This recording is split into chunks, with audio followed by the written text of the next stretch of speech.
And it's taking healthy poop and inserting it, which is an old farming technique. For thousands of years, farmers have taken the poop of a healthy cow to save their herd when they get sick by transplanting it into the sick cows. Wow. So it's old medicine. Wow. Well, let me take it a step further. Anyway, to clarify though, it's your own poop? Yes, or a healthy donor's poop. It can be a donor. Okay.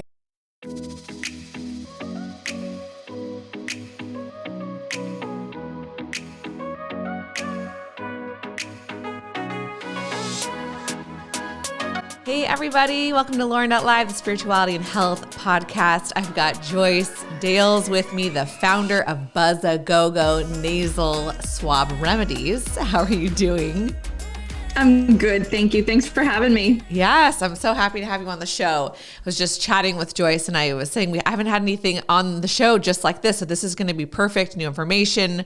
We're going to talk all about the nasal biome, natural wellness, her company, of course, why she started it, what it does, what it helps with, viruses, all the things. So we have lots to talk about. Let's dive in. Tell us, how did you find yourself in this niche? Like, how did you start this company?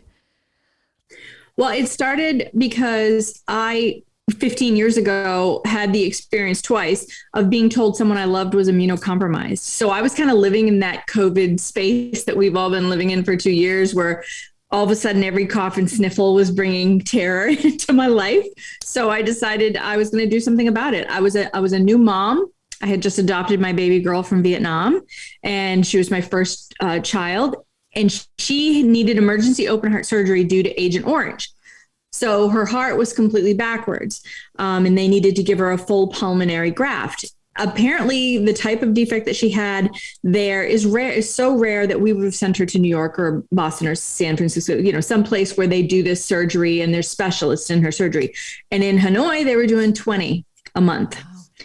Because here we are 5 decades later, and they are still farming that land. And that is a forever chemical, like glyphosate. It is a forever chemical. Unless we go in and scrape 2 feet of topsoil off of the land, they're going to continue farming in that soil because they have no choice. They have to survive. So that was my impetus for starting this company. It was my desire to protect her and do something about it. That's incredible. Wow. Okay. So you had this idea. How did you come up with it? Like, I think I read something like you were making it in your kitchen or something. Yeah. Because I grew up in rural Maine. I grew up in poverty where you make everything for yourself. Okay. So imagine me in rural Maine. My grandmother had an old country store with the pot-bellied stove, and the hunters would gather around every morning. And there was always a deer hanging out front. She made dandelion wine and honey and pickled everything. So I think coming from that background, I've always been sort of personality wise, like, don't tell me there's no solution to something, because I don't believe you. And so when we went to get my daughter, and her name is Camper, we were calling her Happy Camper in the middle of her emergency heart surgery. And I said, if she survives this, she's coming home, she's going to be Camper. So we were going to pick up Camper. And at that time, there was a new remedy out that was basically a nasal swab. And I loved it because I'm a big baby about neti pots. I'm a big baby about sprays. Every time I used a spray, I got a more severe sinus infection because you send bacteria forcefully higher up. And a neti pot just felt like I was waterboarding myself. I was a school teacher. I was getting sick every month. So when we went to get her, I was like, I need my nasal swabs for this trip so I don't get sick. Well, they were pulled from the market for hurting sense of smell, or for destroying people's sense of smell, which happens, there's always issues like that. But what fascinated me is why a nasal swab, why the nose? And I started to dive into learning everything I could about what we've all learned in the last 2 years, germs colonize in the nose. Your nose is your first line of defense to your entire immune system. 99% of the time we get sick when we touch anything above the neck, and it travels to the colonization zone, latches on to the receptor cells there, passes its code to our cells, and then within 1 to 14 days after a dormancy phase, our cells begin to replicate that code millions of times over, and you start to get the tickle in your throat, or the tickle in whatever your tell is for the first beginning of your cold. And I was like, that was really empowering information. It was way past, hey, just wash your hands. Right. It really made me feel like, okay, if 99% of the time, if I just stop touching above my neck when I'm out of my house with my dirty hands, just assume that your hands constantly have cold or flu, then you can really make a dent. So when I learned that this, that the nose was the hub of viral replication and infection, I started to think about it like, okay, what can we do something about that? And can we do it without hurting the nasal mucosa, without harming this delicate, it's like the vagina, it's like the mouth, it's a delicate mucosal system, and it's designed very intricately to do a specific job. So that was the start of it. And for me, being a lifelong apitherapist and loving all things honey related and being obsessed with the topic of super honeys in particular, for me, the solution was, well, what about honey? Can honey do this? Can honey do something about being antimicrobial but also feed your biome and support your flora in your nose? Because that's the other critical component. Your nose is supposed to be full of beneficial bacteria. It's in order to do its job. So every other product, I started looking on the market for anything that did the job, prevention and relief. Nothing. Everything had sodium benzoate, alcohols, chemicals, or something that would compromise the cilia and completely compromise your nose's ability to do what it's got to do. So that's when I started doing the honey in mason jars in the kitchen and trying to formulate and handing jars of honey to everybody going, here, shove this up your nose. And saying things like, it's better to be sticky than be sicky. I'm trying to convince anybody to try my stuff. And the feedback I got, I gave it to one of the teachers' lounges locally, and they all got back to me by the end of the first semester. And they're like, we're getting sick half the amount of time we normally get sick. Or when we're the only one that didn't get sick. Or I had a 1-day cold, or I could breathe through my nose the whole time. Something positive. Right. So that's when I thought, I'm going to sell this at farmers markets. And that's when I learned that, no, you can't do that in the United States of America. If you're making any claims and trying to be a medicine in any way, shape, or form, and honey is not a recognized medicine, you have to become an OTC pharmaceutical. And the only path to that was through homeopathy. So I began working with a homeopathic doctor, and within, 2 or 3 years, I had my first product ready to sell. Wow. Oh, what a cool story. And I meant to acknowledge that. What an amazing story about your daughter. I'm glad, obviously, I'm assuming the surgery went well and she was healthy.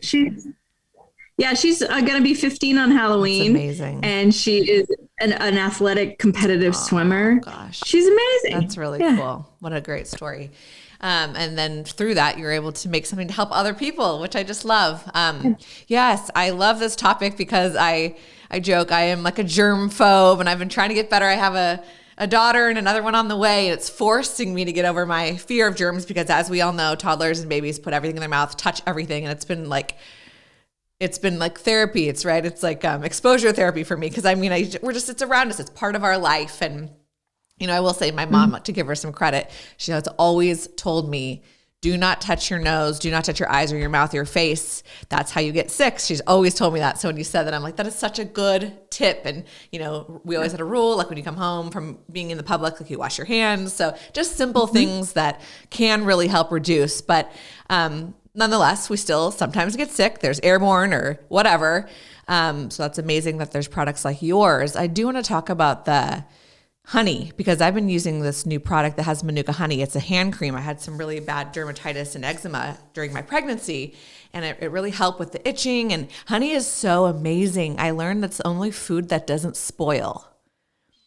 That's right. There's natural yeasts and molds in honey. But they can't grow. Yeah. They cannot proliferate. It's bacteriostatic in that it doesn't allow the environment for those things to proliferate to the level of hurting you. Yeah. And if you have it in your cupboard for a couple years, it's not going to hurt you to eat it, but it's so cool. And it's got so many good things for our immune system. So I love that you're using that. And I really am a believer of just nature provides us with remedies. Like you said, there are so many, there's an answer, there's something. What did our ancestors do before pharmaceuticals? Right. And my grandmother used to say that if it happens in nature, there's a solution in nature. Yep. So we just haven't found it yet, or it's just big business and it's controlled. The narrative's controlled around the subject. For me, the moment I was told there's no cure for the common cold, not that I'm making curative claims, my attitude was, it's just big business. Yeah. That's all it is. Right. Don't tell me we can't put a dent in the misery and do something about it. The science around how we get sick is not mysterious. It's actually really well understood, but they like to create an era of mystery around it, and that you can't no one else can touch that subject unless you're a big, huge Right. corporation. Yeah. So going into that space as a business person was a huge risk, because they'll come at you all the time. Oh, yeah. But you know what? We just had our very first recall, actually. Okay. The FDA forced a recall on us for Algae Be Gone for one batch in 2020. And it was for mold and yeast levels that, for instance, if you have honey, the level is 2000 and 200. There's two levels, 2000 and 200. But if you just put the honey here on the corner of your nose, they want it sterile. They want it below 200 and below 20. That's very nearly impossible to achieve. But how many times did caveman handle honey and pick his nose and everything was fine, right? Yeast and molds are everywhere. And you said something interesting earlier about being OCD. I'm very OCD, always have been. I decided I'm no longer a germaphobe, I'm a germophile. I'm going to consider it like a superpower. So one of the best things people can do is when you come home, wash your hands, take your shoes off, drop your keys and don't touch them again until you leave, and clean your phone. Spray your phone down with isopropyl alcohol or something, wipe it down. That right there is more than half the battle. Yeah. And if you're not touching your face while you're out and just treating your hands like they're always infected, that's the other half of the battle. So, but I don't overly clean my home. People always my family's always sort of teasing me about my OCD. And I'm like, yeah, but my home's not pristine.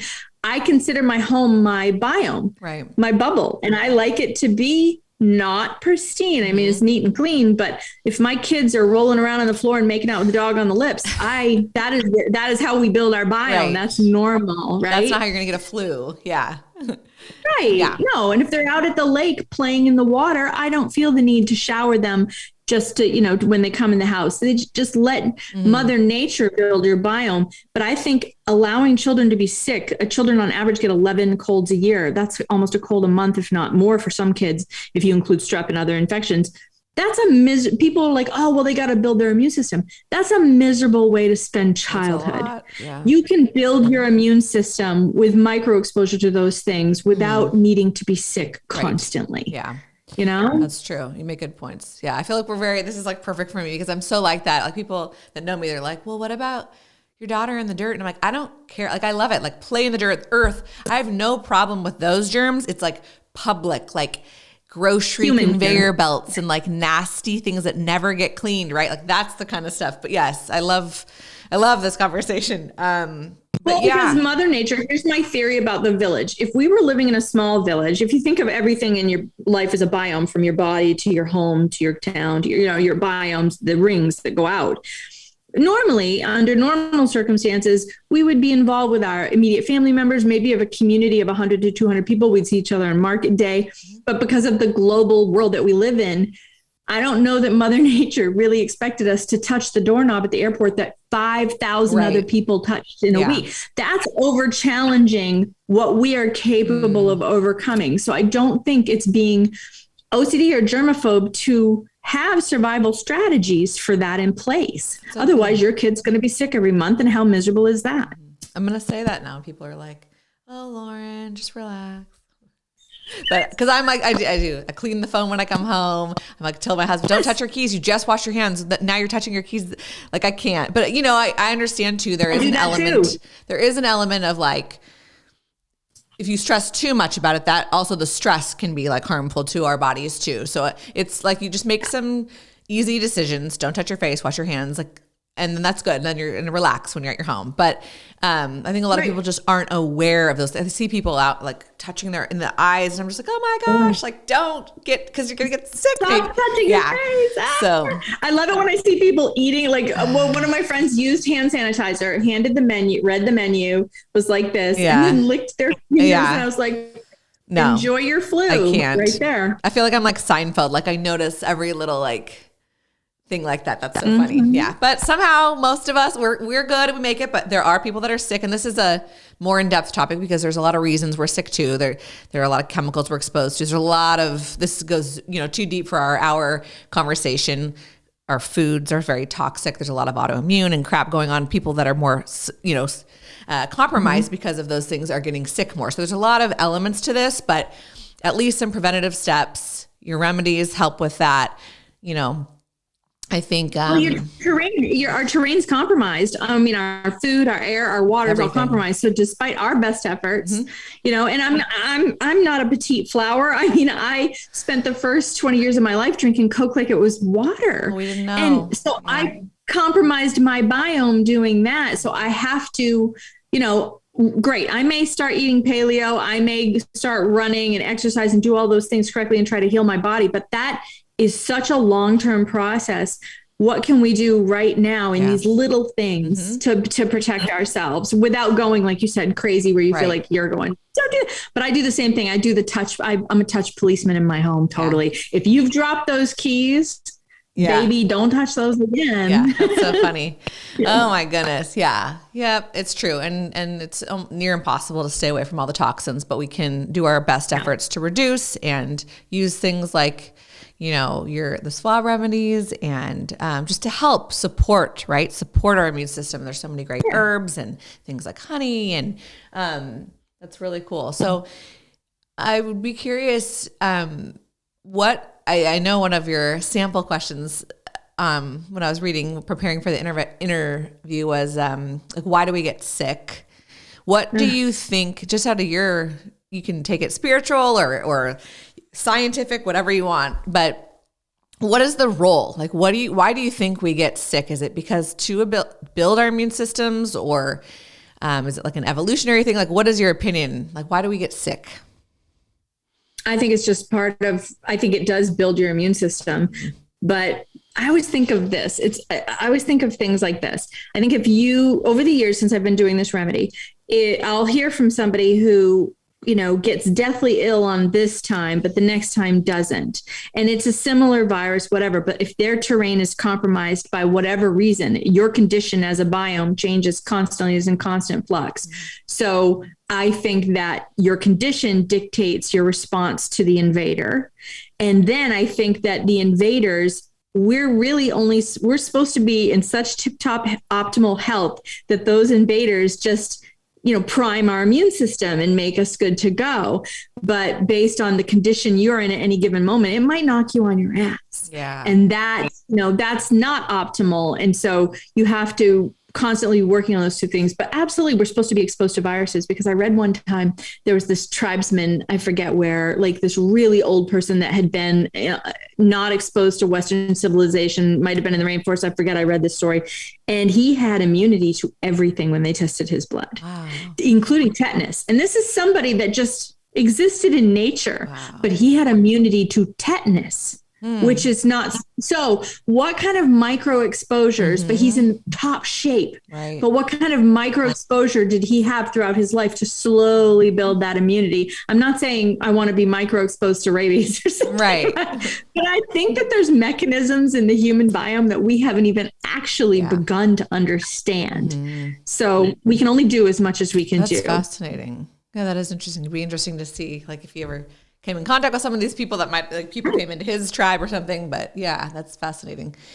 We don't know. That's the thing, is people just don't want to admit that we know nothing. There's so much we don't know. And I mean, to give our bodies credit, if you're in maybe a place like him where you're not exposed to all the toxins that we are, he probably has a stronger immune system and in a lot of ways. And so maybe he could fight something off that we couldn't. There's so much. Right. What are we capable of if we weren't polluted? I know. And that's the thing. Like, I don't know if you're familiar with Medical Medium. I'm a big fan of his, but he talks a lot about, like this perfect example, like with COVID, right? Like we see one person can get it fine. Another person didn't do so well. Even now today, with it being less, it's less lethal, thank goodness. And it's less intense, but my husband got it. He was down for like a full day. I got it literally, and I'm pregnant, which is immune compromised, fatigue, slight congestion, one day, like fine.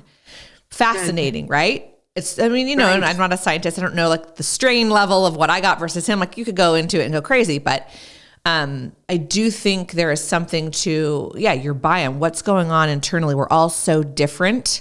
And I think that's really helped me like drop arguments with things with like COVID and, there's too much that we don't know and it affects us all so differently. And so I think, what are you eating, right? You eating a lot of sugar, dairy, gluten, those things feed viruses. Someone who doesn't maybe eat as much or was your viral load already in your body? A lot of us carry past viruses like strep and things that can, yep.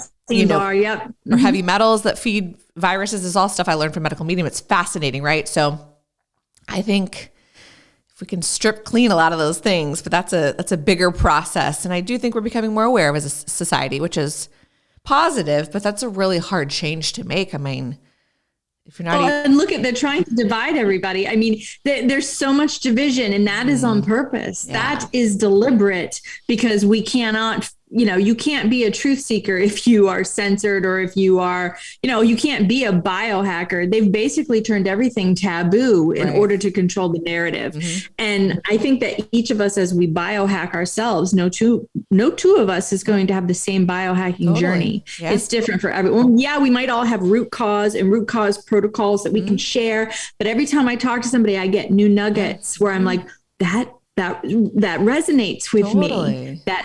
That sings to me. And so therefore I put it into my little book. I actually maintain a book of everything I hear that resonates with me. And even if it's just a poem or something that speaks to emotional trauma, or something that speaks to biohacking my body, and because you can't remember all of it. And eventually you start to feel like a person trying to solve a serial murderer, and you've got your mental bulletin board and all those things with red string between them all. And eventually you'll start to find patterns, and you'll build a narrative, and you'll build a plan that works for you. Totally. Yeah. It's fascinating, but I think everyone's just so different. And I think, it's a bummer. Like you mentioned, I always say Roundup, but it's glyphosate is how you say it. That's been a big passion of mine. I talk a lot about that on the show. Like, just keep trying to spread the awareness. Like, if you're not buying organic wheat or corn or rice or any of the main crops, even a lot of produce, you're ingesting, basically think of it as like Roundup, which people are more familiar with. People use it on their yards. I mean, it's super toxic, right? So why do you think we're so sick? You know what I mean? Like, it's awful. I look at my daughter, look at her exposure to Agent Orange and what that changed for her epigenetically. And thank God her body adapted. And then I look at my father, who in the Korean War dealt with asbestos as a pipe fitter, and he died of small cell lung or mesothelioma. We have to stop using chemicals with such, and no, they're never going to stop. You want to hear something that I don't often tell people? One time I did a post on Facebook. It was just prior to the last election. And I had posted, I went to this library where I like to go running when I was trying to be a better person. And I was out running, and I noticed there was a huge bee die-off everywhere around this library. And I knew they had just sprayed. So I took a photo, and it broke my heart. And I posted #SaveTheBees, #glyphosate. All my social media as a business, a verified business, was turned off. I got a warning that until after the election, I wasn't allowed to advertise again. And in order to be reinstated to speak as a person of authority on a topic of national or social importance, I had to turn over to Facebook my tax records for 2 years, a letter of good standing from the state as a business, my passport, my license, and one other thing that my husband had to drag out of. That's insane. A faceless person at Facebook got all of my records in order to recover 15 years of hard work. Oh my gosh. Yeah. That's the kind of thing, I always try to be careful on the show, because I don't want to get censored, but like, this is real stuff. I talk to people, my friends or people, and they're like, I think people are more aware of it now, but at the beginning of COVID and stuff, like, people didn't realize like censorship, how serious it's getting. And now I think people are starting to kind of see it. And I said, like, I got one of my videos banned with a doctor, and it was, kind of controversial, but obviously I'm not out there telling people to do stupid stuff. And I was like, okay, I got my first like strike or whatever. And people are like, you did? Whoa. And so I'm like, see, if it's happening to me, and me, I'm not some like psycho lunatic, like conspiracy, like trying to take down the world. It's very real.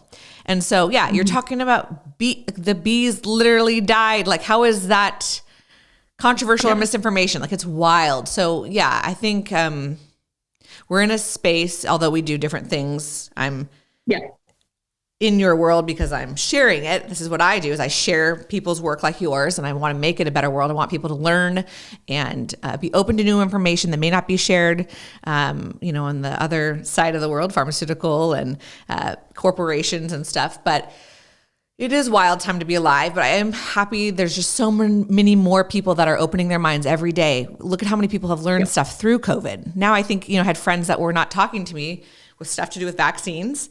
And then now they realize, okay, it didn't really quite work as well as and as long as we'd hoped. And now they're talking to me. You know, it's just like, it's wild. So I think we just have to be patient with one another, work together. There's so much we don't know, but there's so much we do know.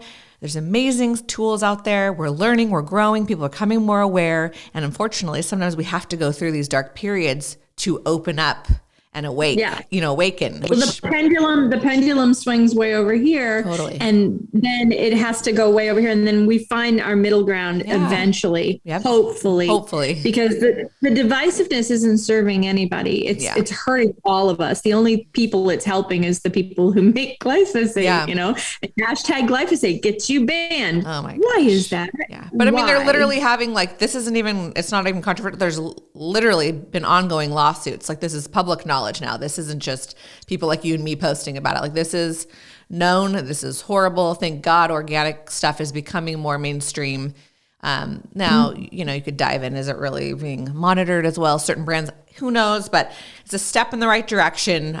Local would be best, local organic, of course. But, you know, even like Costco, I'm so happy they have a lot more organic produce and different options now. Like, it's happening slowly and it's really great. So, let's hope that that's our new norm and it's not a specialty healthy organic. Like, that's specialty. Let's hope that's the mainstream. And then non-organic is the more rare, you know what I mean? Eventually, let's hope that switches with knowledge, but we have to demand it. That's the thing. So buy things like Buzzagogo, buy things like organic produce and bread, because the more that's bought, the more they're going to make it. So it's up to us to demand these changes. It's possible. But it's hard to change what we've been doing for so long. Yeah, it really is. And we have to stop thinking of each other in terms of black and white. Like, I used to think of my tribe as my crunchy moms unite, you know, like crunchy moms unite. And now my people have expanded and changed. And there's people that I wouldn't have ever thought would be on my, like, all of a sudden I've got my redneck friends down in North Carolina who I love them to pieces. They're 100% like, Joyce, let's start some organic farming stuff on this half acre I got over here. I'm like, who are you? Yeah. Yes, let's do that. There's a lot of change going on. Yeah. It's good. It's an interesting time for sure. Very, very cool.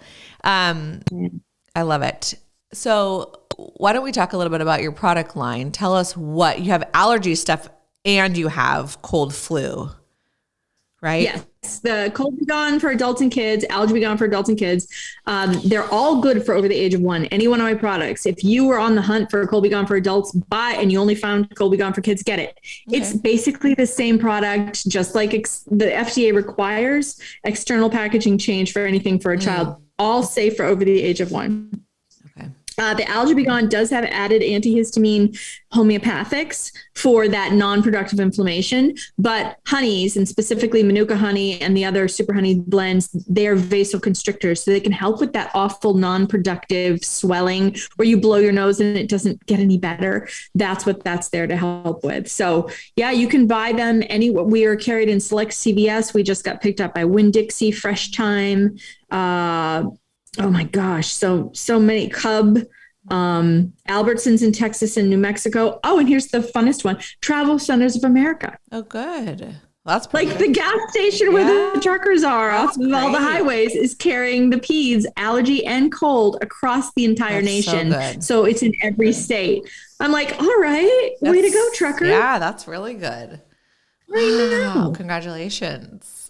Thanks.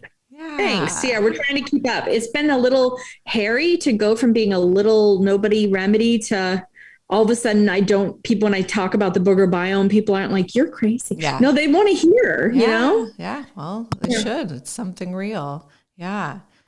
How come no one's ever talked about the nasal biome? How come they have known? Was this a state secret? Probably was. That the nasal biome is responsible for colonization and how severe you get sick and whether or not the sickness colonizes to the degree of reaching your lungs.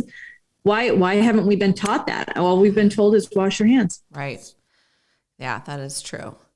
Okay, so that's the cold side. And then you also have the allergy line, right?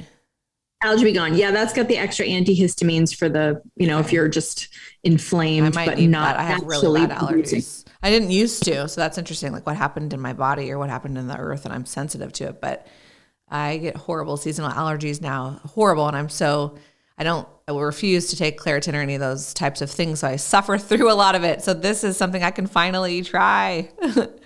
Yeah. Do you know one of the number one OTC reasons people go to the ER is cold and allergy meds? That's the biggest thing. And that actually happened to me because the reason I adopted is I have a bunch of arrhythmias. I've always had them. And I had a heart surgery, a non-open heart surgery when I was 28 that sort of failed. So I have a hinky heart. And in order to have carried a pregnancy, I would have had to have gone on medicine that could change mitochondrial DNA. And thank God at 28, when there wasn't really that deep of an internet for me to dive into, I knew enough to know that sounded terrible. Yeah. I wasn't going to do that. So that's why we adopted them. We wound up with a heart baby. So obviously the universe delivered her to the exact perfect family. Yep. So, but one time I took Advil, a medicine. I wound up in the ER with a horrible arrhythmia. Oh, no. And while I was there, the doctors were like, yeah, people wind up here for all of the medicines. People with sensitive hearts, really susceptible. They had to cardio convert me to get my rhythm back to normal at 28 from an ordinary OTC. Yeah. And that's the stuff people don't, it's rare. A lot of people take it and they're fine, but it does. It can affect, read the warning. There's warning labels for a reason. Everybody is different. It affects people. Yeah. It's crazy. Oh my goodness. And my heart was susceptible at that time for whatever reason. My terrain was poor, stress, whatever. I had taken that medicine it was my go-to. And for whatever reason, hormonally at that moment, my heart couldn't handle it. Wow. And they came in and they shot adenosine into my veins. Oh my gosh. Which stops your heart. And then they're standing there with a crash cart. Like 20 people came in the room to be entertained by they're about to do this to a 28-year-old woman. So they're like, ooh, let's go see what happens. And it was the strangest feeling. I've never told anybody this before in public. Okay. So they shot it into my arm and they told me it's going to stop your heart and reset it. Okay. And when they shot it in, the way it felt to have all my heart stop felt like an electrical shock went down my body, like one of those filters on TikTok. It went, oh my gosh. It was like all my electricity turned off and it started at the roots of my hair and went all the way down to my toes. And I never lost consciousness. Yeah. And then I went like that. And I woke up, I reignited. I was always awake, but I sort of came back and it didn't work. It didn't even work. Gosh. My heart went right back to being like, so. Oh my goodness. Wow. Yeah. I had to wait the half-life for the medicine to get the heck out of me and just drink a ton of water. Oh my gosh. That's insane. Wow. And then, me, I'm the woo-woo. Like I said, that spiritual, I'm like, okay, the heart thing with you and your daughter and the heart connection. That's really interesting. Yeah. It is, because she's like my mini me. There's this proverb, a Chinese proverb in adoption, that there's a red thread that connects you to me and it may twist around the world and tangle and tie in knots, but it's always there. Yep. And do you know, here's another thing but you would appreciate this. I believe the moment my daughter was conceived. I was sitting in Florida and it was one of those wonderful days when the sun and the moon were out at the same time. So I'm out and I'm looking at it and I was like, that is so cool. I love it when that happens. And I just got overwhelmed with the feeling that my baby's here, my baby's on the planet. And that was exactly 8.5 months before she was born on Halloween. Oh, wow. So that's so that cool. was her. See, intuition, it's there for us all. That's really cool. Yeah. Wow. The night I had that cardio conversion, the next day I was driving somewhere and it was a gloomy day. So it really got to me that I'd spent the night in the ER and I was and I didn't feel good. And so I'm driving and I'm going down this curvy side road and I'm feeling down on myself because I'm like, you should be working out more. You should be eating better. What are you doing? A cold medicine took you out, you fool. You're only 20 something, right? So I'm driving and I'm wondering if I should even be a mom. Like, do I have the right to be a mom when my heart is this funky? And running down the road is this couple with one of those baby joggers. And, I forgot what year it was, 2007 or 6 or something. They're jogging and they look so healthy in the rain. And I'm looking at them going, oh God, why can't I be more like you? You guys have your act together. And they had a little stroller, and I looked down in the stroller, and this Caucasian couple had this beautiful little Asian 4-year-old in that stroller. And I'm driving by her, and that little baby looked dead at me driving by and went like that. And I just started bawling. I went home and I told Jeff, I said, that was my son. Yes, totally. So we proceeded with our Chinese application, which then wound up being Vietnam because China slowed down.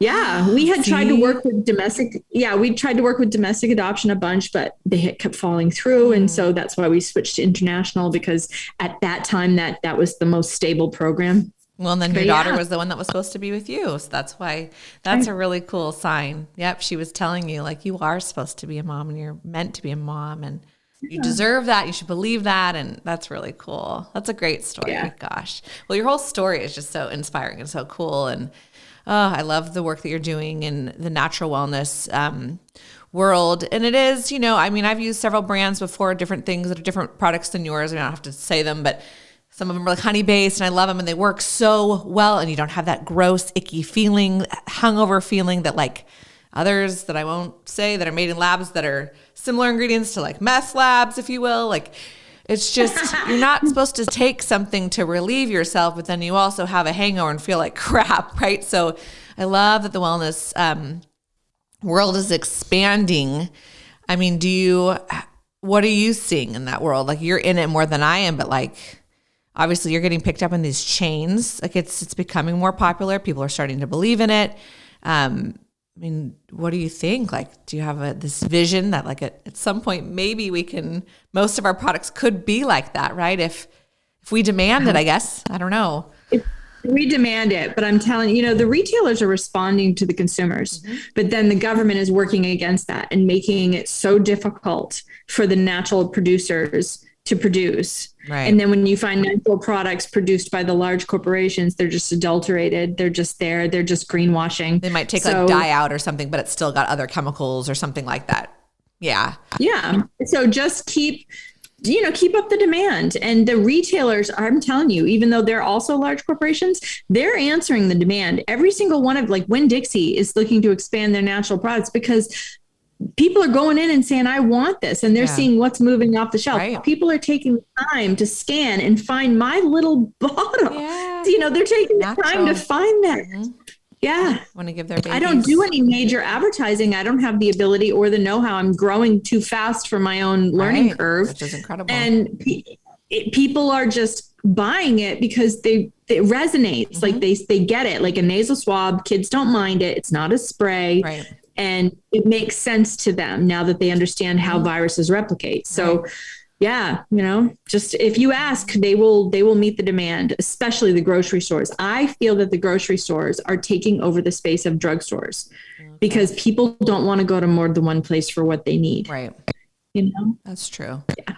Yeah. Well, that's just so exciting and so cool. And I know I'm like, I always try to find the best thing for my daughter, but I'm like, I should be doing that for myself too. Right. So I think we just have to try to prioritize our health. And if you're spending a teeny bit more and you can do it with organic or these natural remedies that are probably really similar in price too, just think of it's less chemicals in your bodies, which long-term is going to make you healthier. So these quick fixes that that's a big part of my show too, is just like, we've been so trained and I don't know. It's just to think a certain way, a quick remedy. You take, I don't want to say the brands like you said, but you take these things that are just over the counter and they work. It helps your headache go away, sure, but it's just masking the pain. It's not really, you know what I mean? So yeah, in dire need, I'm not going to shoot down the whole pharmacy. Like, yes, there are things that have saved us all, that saved people on their deathbed. You went in for your heart, even though it didn't really work and you had to, but I mean, yes, there are things that work and people that need to be in medicine. I'm not saying don't, and I'm not a doctor, but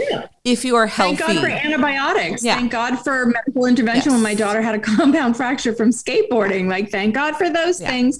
And I will break down and take a Tylenol or an Advil if I'm about to have a migraine before a very important event like Christmas. Like we all do. We've all been there. But everyday usage, or when you could be using something natural that could help and work, I just think we need to really, think outside the box and start doing that more, because just the chemicals that we're exposed to, it's just way too much. And our poor bodies, that's why we're getting so sick. So I love it. I'm so excited to try your products. And you guys were so nice enough to send me some. I'm so excited for the allergies, because that's been something that's been so miserable for me. So I'm really excited to try those. And I actually have a code that I get to share too. It's Lauren, capital LAUREN 15. So if you guys are listening to this, we'll put it in the show notes, but make sure to use that if you want to try the products on their website, because then you get 15% off. And can you share all your website? Do you have social media? Sure, yeah. And I say always go to my website, because then you're getting it directly from me. So www.coldbegone.com, and the B is BEE, like a bumblebee.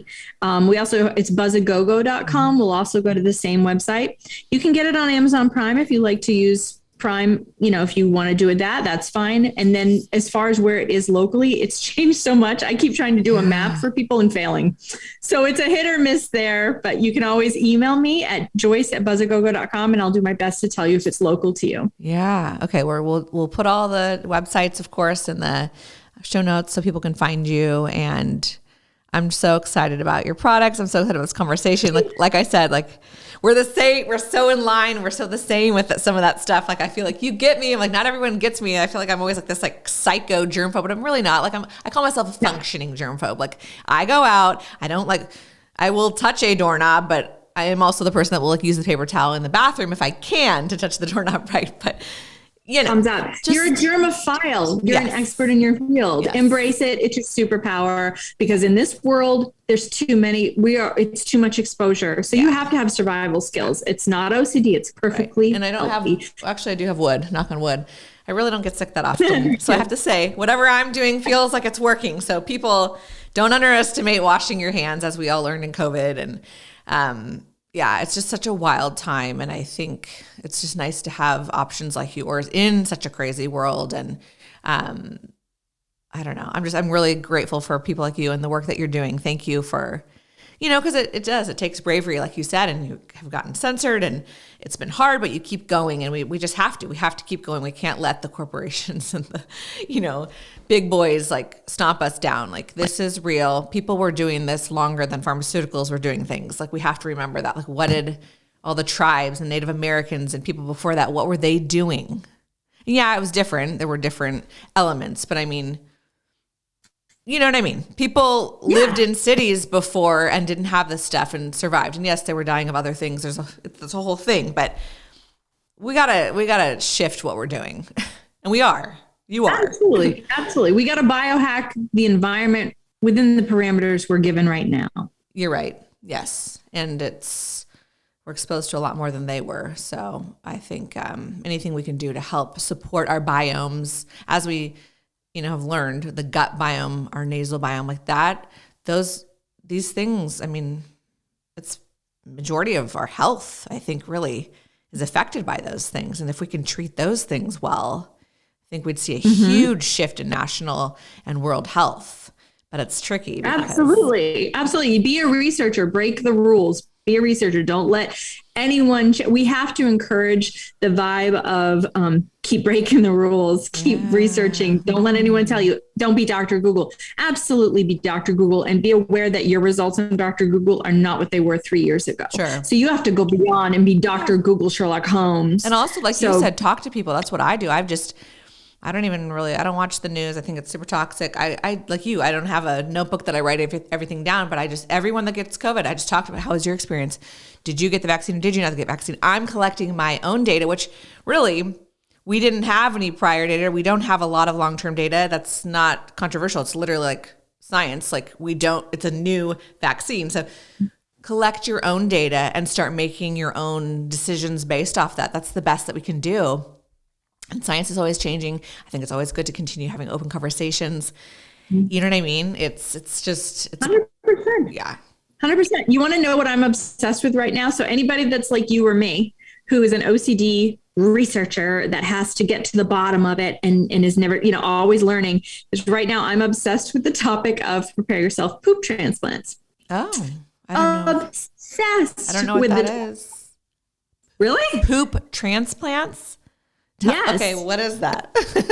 Are you ready? Yes. Are you ready? Okay. So here's the rabbit hole I'm in right now. So I think it's fascinating. Poop transplants have sort of been on the radar for a while and they got shot down, but there was just something in the Daily Beast, believe it or not, a mainstream site that said, hey, in the future, we're going to bank our own youthful poop for when we're older, because they're discovering that poop transplants are completely reversing obesity, reversing diabetes, reversing autoimmune disorders. So you would want access to that, like you would your cord blood or, your DNA from your stem cells. So they've just done tons of studies. There are actual poop banks all over the world now. It completely cures C. diff in people. And it's taking healthy poop and inserting it, which is an old farming technique. For thousands of years, farmers have taken the poop of a healthy cow to save their herd when they get sick by transplanting it into the sick cows. Wow. So it's old medicine. Wow. Well, let me take it a step further. Anyway, to clarify though, it's your own poop?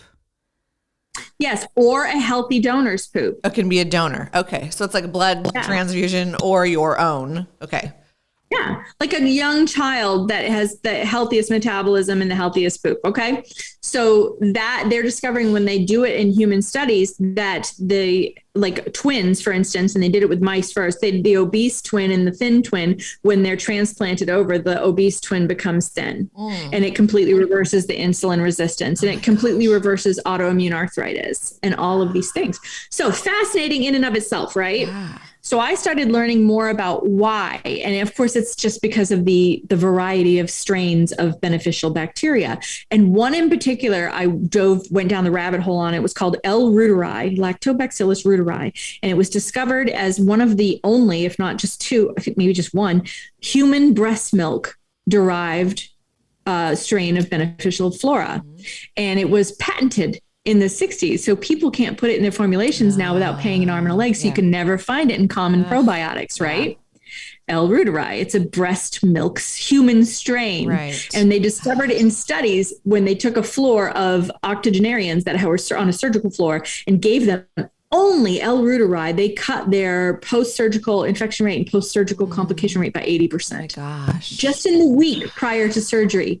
That's a quick response. Yeah.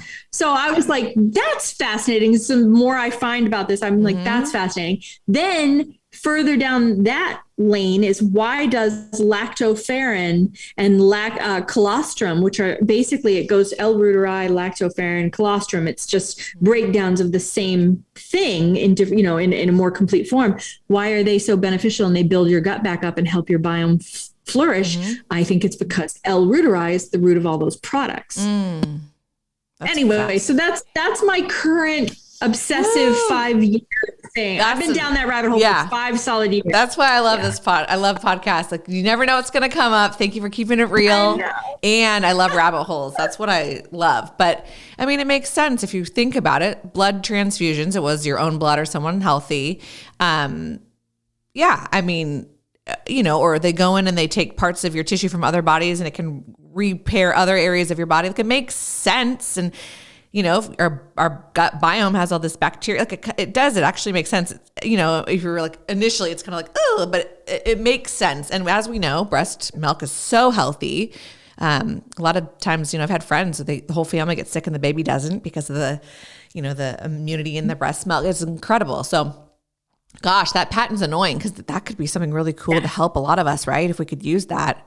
Maybe we just all need to start. There's one company that has L. reuteri, L. rhamnose drops on Amazon that I love, and I wish I could think of the name. Yeah. And I buy vegetarian capsules and I put 2 drops in and I just take the vegetarian capsule. Wow. And you have to ease into it because you'll take a couple drops drops and have a die off and be miserable. And you got to build that back up because your body's like, what is this? Right. Why do you think they patented that in the 60s? That's when the formulation anti-breastfeeding movement began. That breasts were vilified. Yes.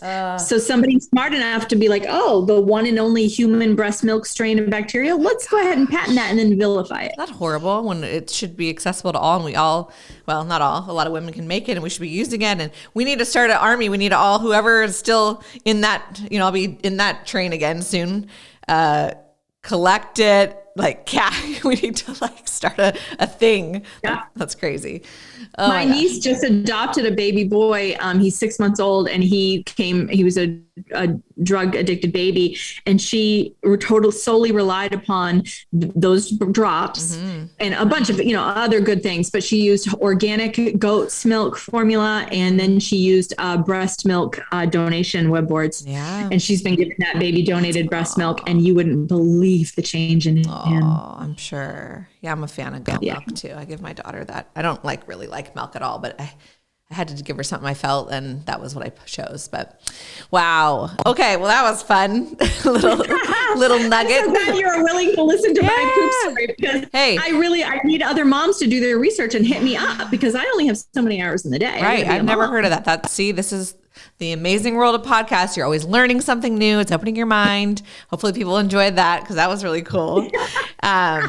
We were starting with the nasal biome, and then now we're talking about poop donors.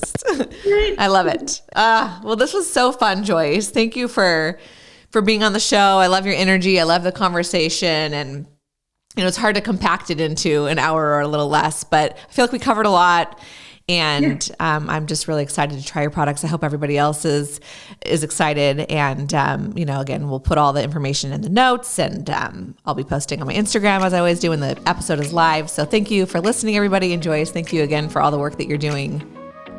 Thanks for having me. And thanks for listening to my weird stories. I love them all. Thank you. Thanks, everybody.